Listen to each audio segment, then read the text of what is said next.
grew up, I'm a child of the 60s, so I was part of the whole coming out process of my friends in the 60s and 70s during Stonewall and all the issues that were happening. And it made me the social activist that I am today, that started me on what I do today. And so by him telling us, I said, why, you're so young, you're 13. And he told us the reason why he decided to come out so young. He had known for a while that he was not like mom and dad. He knew he was attracted to boys. And he said that he saw his cousin, our nephew, who did not come out to his family until he was 25 because of how he was rejected by his father when he showed some inkling when he was in high school that he may be gay. And his father kind of put the quash on it in such a way that when my nephew graduated high school, Paramus High School, he decided to go to college a distance away, and after he graduated college, he moved straight across the country to California because he did not want to have to deal with a father who was so homophobic. And my son said that he saw how welcoming my husband and I were when our nephew came out, that we embraced him, loved him. And my son said, you know, I'm 13 years old. I don't want to have to live a lie and not tell you who I am, for you not to know who I really am until I'm 25 years old. I want you to share in my life. So that's why he came out at age 13. And my son is now 36. So this was a while ago. And it was not all that easy in high school or middle school. But he did start the Gay Straight Alliance at Paramus High School because of seeing what he saw. And I took him to Pride marches and to the Millennial March on Washington, and he realized that he could make a difference, so he started the GSA at the high school in Paramus. And he tells to this day, because he and I for a number of years did a lot of speaking presentation to a lot of schools in Bergen County, and the night that he told us that he was gay, I was in my bedroom, he found me crying later on. And he goes, Mom, what's the matter? I thought everything's okay. And I said, it is. I said, I'm just thinking, you know, I'm not going to be a grandmother. And he said, Mom, you know, I'm 13 years old, I'm not even thinking about it. But, you know, today's day, you know, things are, I could adopt, you know, anything could happen. Well, I'm very happy to say that last year was probably the second biggest thing that happened to us is that we became glam parents. Not grandparents, glam parents. Our son was asked by his lesbian friends if he would be the biological father of their children. And they had his son last year, and really these are the two people that spur me on to do what I do today. So I'm just going to pass around a picture of my son with his child, and Grandma and Grandpa with little Milo. And my son is a redhead, and his son is a redhead. And so it's just absolutely wonderful. But my son was actually the person who got me involved with PFLAG. My husband and I didn't need the support, but my son, when he was in high school, went to a diversity camp that was run by an organization that was, Maddie Feldman was a state senator, I think, in Bergen County years ago. And it was a diversity camp where high school kids would go every year for 2 weeks up to Fairleigh Dickinson in Madison. And kids of all different sorts would be there. And it was there my son came out to PFLAG presenters. And he was so eloquent that PFLAG said to him, we could use you. We could use you at our meetings. We could use you going around to the schools. So he started speaking. And when I saw him speak to Bergen Tech in Hackensack when he was 16 years old and get on the stage and stand up there and said to all these teachers, and he goes, my name is Chris Giarmo. As you can see, I'm a redhead, I'm a musician, I'm a dancer, I love swimming, I love going down the shore, and I'm gay. And he said, that's only just a small part of who I am. And she was so good. It's like, you know, I think I'm going to go to PFLAG and hopefully be able to support other parents, which I've done for, gosh, 25 years. And it's interesting because our PFLAG chapter here in Bergen has evolved so much. And Michael mentioned transgender children. And our chapter, I think now, is probably 80% transgender children and parents. And the rest are just parents of gay and lesbian, bisexual. So there is an issue that's happening that thank God our parents have a place to go and children have a place to go, because there are issues that my son didn't face as a gay teen, but a lot of trans kids do face. And one thing that I know Bo is going to talk about, the Rainbow Cafe, which he moderates. But before Bo started his Rainbow Cafe in Brestfield, we did one here in Ridgewood at Christ Church in 2007. The gay group in Christ Church pulled together a lot of community activists to try and do something for gay kids in Bergen County. And we decided to do that Halloween in 2007, the Rainbow Pumpkin Dance. And we sent invitations out to all the Gay Straight Alliances and all the schools, and trying to get as many kids to come to this dance. And they came in costume, they danced, they had makeup on, they had a ball. And that night, a young girl who was there sent me this email that I've kept on my Gmail account since 2007, because it kind of reminds me of the work that we're doing, the work that still needs to be done. She said, "Last night was the Rainbow Pumpkin Dance, and I had an amazing time there. I know I and the Rainbow Pumpkin Dancers, what we've taken to calling ourselves, had an amazing time and wanted to thank everyone who was a part of making it happen. We have formed a Facebook group, and many of us have some great ideas for pulling off another dance, Rainbow Snowflake Dance, and even for starting a Rainbow Prom in our area. There are many of us willing to put time into raising money and doing whatever it takes to create more events like the dance and to create comfortable environments for LGBTQ youth and their allies. We would like to thank you again for giving us that opportunity to be in a safe, comfortable environment to make friends and be ourselves. I am part of the queer community, but I cannot be out about my sexuality because it is both against my religion and my parents' views, along with some of my close friends' views. This makes it complicated sometimes to keep the relationship with my girlfriend, who was out but very understanding. Going to the dance gave us a chance to finally be together without hiding behind closed doors, and it felt amazing. I cannot thank everyone who was a part of it enough for what you did that night. Even if I were never to get that opportunity again, I am so grateful for that one night. Thank you so much. Since I am not out about my sexuality, I would hope that my email could be anonymous to almost anyone you share this with. I am taking a great risk in sending it, because if my parents were to find out, it would not end up happily. But I couldn't resist the chance of saying thank you and helping out the Rainbow Pumpkin Dances on our quest for future events. I hope the Queer Cafe Coalition, which is what we called it originally, can keep in touch with us and we can work together to start more events. Once again, thank you so much. I've kept that because it was so heartfelt and so honest, and it really spurred us to continue doing what we did for as long as we did. And I'm so glad, even though we kind of went defunct here in Ridgewood, that Bo picked it up. But the one thing I just want to say, to let you know, my son is very well adjusted. He was very lucky to be able to go to a very gay school, NYU in New York. He's in the theater business.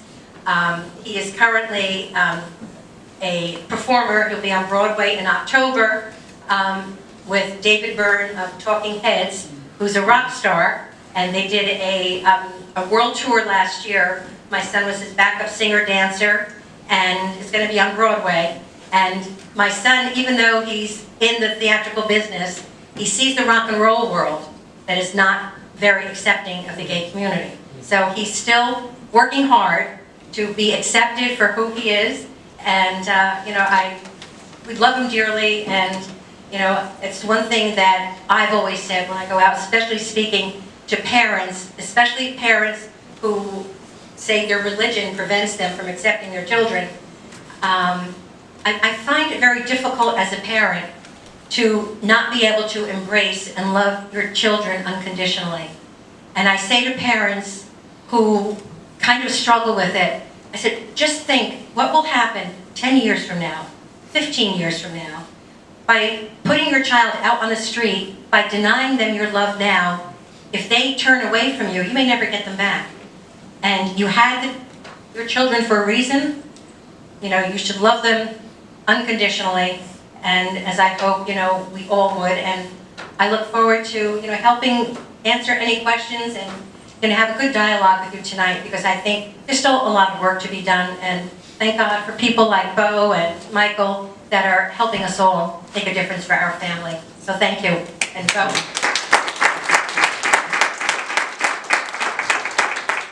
Hello, my name is David Bocock. I'm the pastor of the Cresco Congregational Church, United Church of Christ. My nickname is Bo, because my last name is Bocock, and I grew up through middle school with that last name. And so we quickly came up, my brothers, we all said, we're going to go by a nickname, because that's, people name their kids all sorts of first names, and you know who you are, right? Kids, I'm not going to name them because like Richard. Right? It's a great name, but not to a junior high student, right? And my middle brother, for a while, so it's all in the naming. I remember Carolyn Shingle and I attended the church where I go to, and sometimes when I start talking too much, we came up with a signal of whether it's too much information, and it's this. It's just this. And so she's back there, going, stop. Right, so I'm the pastor of the Cresco Congregational Church. I was born and raised in Oklahoma. That's where that accent's coming from. I spent a good time in the Air Force, chaplaincy. I was a former Southern Baptist. I grew up in a very religious home. I was very, very, very religious, and I was very, very gay. And it was something that I kept very, very secret. I didn't want anybody to find out because I knew how that would go. But you learn to compartmentalize yourself to your religious life and then your secret life. And one of the dangers of being in a closeted environment is you end up harboring this secrecy that traps you in your own head. And you go out and you do perhaps dangerous things that you shouldn't do because you don't want anybody to know that you're doing it. And so, as we live our lives, that's how I guess I came to be. I was a person who was very religious on one side, but then I had this gay side on the other that I didn't want others to find out. I was after I got out of the Air Force, I went to college, and then I went to Southwestern Baptist Theological Seminary, and I had a boyfriend at the time, and he said, "Bo, let's go dancing." And so we went dancing at the gay bar in Dallas, Texas, where I got caught. My school sent out spies to the dance places, and sure enough, they caught me. And I was called before the school the next week, and it was a horrific experience that at the time I thought was horrible, but it was the best thing that could have ever happened to me, because it forced me to be more open. It brought me out of the closet. While I had a few friends who knew, now everybody knew. And I couldn't keep that a secret. And years later, I wrote a letter to the person who outed me, and I thanked her. I said, Margot, I don't like you, but God bless you, because had it not been for your self-righteous indignation, I would still be trapped in a place that was harboring a bad spiritual development, sexual development from me. So thank you for being such a jerk. I don't know how she responded to that. She certainly didn't send me a letter saying, "Oh, gee, thank you." But upon coming out, I transferred to Union Theological Seminary in New York City, where I learned that I could still be a Christian and go into ministry. And so from there, I was ordained in the United Church of Christ and served my first church in New York City before going out to Cresco. And so I'm in Cresco, New Jersey, openly gay, and we had this kid, Corey Bartlett, who came into my office one day and said, "You're not going to believe this, but I've got a secret to tell you." And I said, I wonder what that's going to be. I'm adding a little bit here. And he said that he was gay, and I said, "Really?" And he said, "Yes." And I said, "Fantastic. I'm so glad that you felt the courage to come out to your pastor." I mean, who comes out to their pastor that they're gay, right? He's a great guy. And so I encouraged him to tell his parents, and because I knew his parents would be cool with it, he was afraid, but his parents were musicians, right? And aren't all musicians, aren't all their friends gay, right? And they, I got a call from their parents. I think Eric called me up and said, "Oh, thank you. We've known about this for a long time, but we wanted him to make this decision to come out." And so, but Corey wanted to find a place to hang out with other kids his own age. And I said, well, there's something in New York City at the Lesbian and Gay Center. He goes, well, I don't want to cross the bridge. That's an evil place, New York City. And there's a lot of people here in New Jersey who don't want to cross the bridge for one reason or another. They want to stay in New Jersey. So we tried to find a local youth group for him.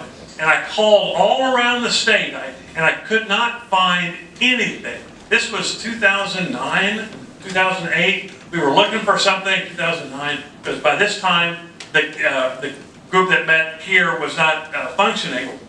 And so I went to the local PFLAG chapter. In Oklahoma, the PFLAG chapter was ginormous and fantastic. Because during the height of the AIDS crisis, if you can imagine that in Oklahoma, it was very polarizing, and it was really the parents and friends, the PFLAG, who stepped in to care for those who were dying of AIDS. And so I immediately called the PFLAG chapter here, went and said, listen, we've got a kid who would like to be in a youth group. Do you know of anything? They said, no, but we had something going. It just fizzled out. It was called the Rainbow Cafe. And so we said, well, what if we partnered up with you? Would you support that? And they said, yes. We formed a small team, and we got together and spent about a year planning it, because I had to sell it to my church, and they bought into it pretty quickly. We had to figure out how to find the kids. And so what we did was we contacted the local high school guidance counselors. And then we discovered that, it's much easier if a woman speaks to the guidance counselor than for a guy. Little things like that, and suddenly we started getting more and more schools involved, and so we decided to have our first dance, which was going to be a pumpkin dance, in honor of what Joel had done, and we had no idea who to expect. We just put out flyers and whatnot, and we got 50 kids on that first, was it 50 kids? More than that. Was it? I think it was more than that, because they came by bus from. Oh, that's right, that was the one. So we had like 90 kids. Yep. Because I drove a bus from Central Jersey full of gay teenagers. And they came in there, and we're going, holy cow, this is nuts. And it was really interesting because to go back just a little bit, this is a time when, right after Tyler Clemente had jumped off the bridge, we had tried to get people to start coming to the Rainbow Cafe, and we got no response. After that happened, schools responded. They thought, there is nothing for these kids, we want to help, but the local schools were having a difficult time promoting this because of conservative and fundamentalist parents. And so what they could do was recommend the kids to go outside the school. And I think that was one of the reasons that we had so many kids come, and certainly at first, and they were attending. We had this really cool DJ who she was transgender and had this huge following. And so there was a time in which we had about 120 kids coming to our seasonal dances and rocking the night away. And it was a really wonderful and eye-opening experience to recognize all the kids that were going through this needing to be with other people. This idea that this is not a secret I want to keep from it. I want to meet other gay people besides me. And so that was a really fascinating time for us. The Rainbow Cafe has been going on now for about 10 years. We have a Halloween dance, we have a Christmas dance, a Valentine's dance. We used to have a spring dance, but we would have the spring dance. I'm looking at Carolyn because we're all on that together. Because usually there was a blizzard.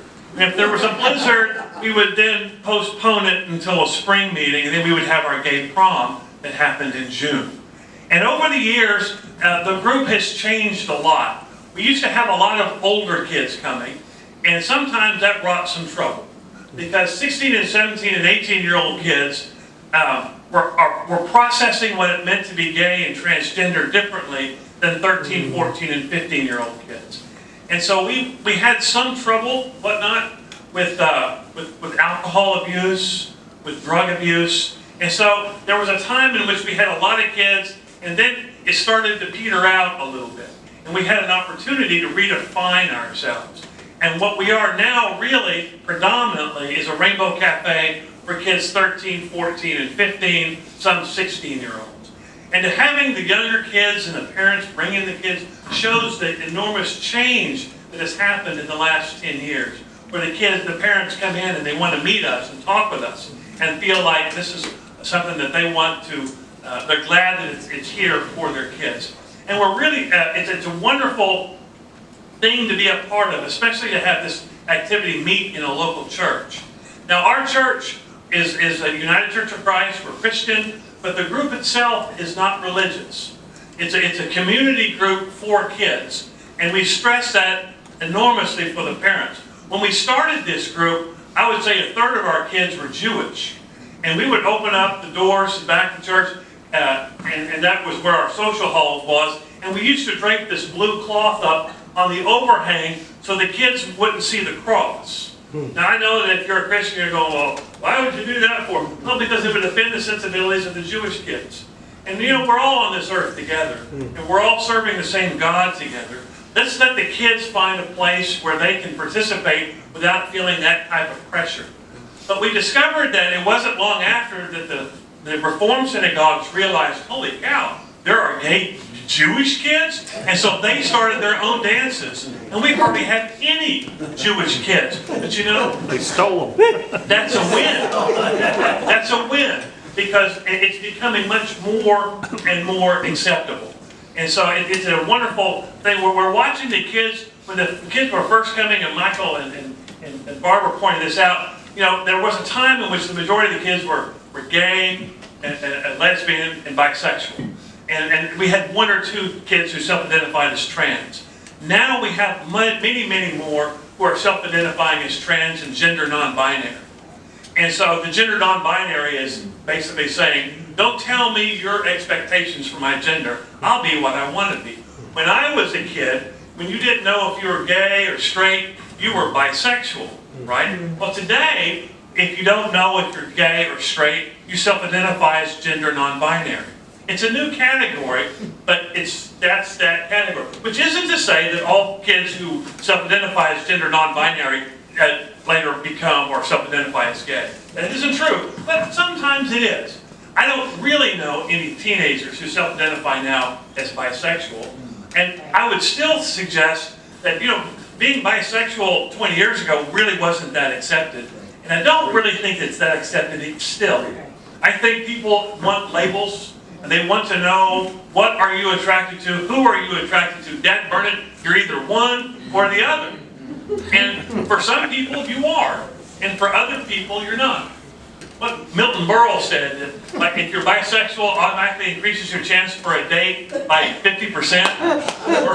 Right? I don't know if that's true or not. But I think there's a lot of people who are bisexual who are afraid to self-identify 100%. for fear of being made fun of and in particular ridicule. So that perhaps is an area for us to consider as we grow, as we continue this. But now the kids are self-identifying in new and interesting ways that kind of caught us off guard. We kind of didn't really understand this. And I've discovered that the older I get, the less I really, want to learn new things. I don't know if you're like that or not. But sometimes you just think, well, I've learned enough. I don't want to change anymore. What is this? LGBT, LRPQ, RST, XYZ, right? You have all of these initials, and so we're getting lazy. Instead of doing that, we're now saying LGBTQ+. Right? But to be fair, it's LGBTQQAIAA. Right. Lesbian, gay, bisexual, transgender, queer, questioning, asexual, intersex, and allies. And allies, right?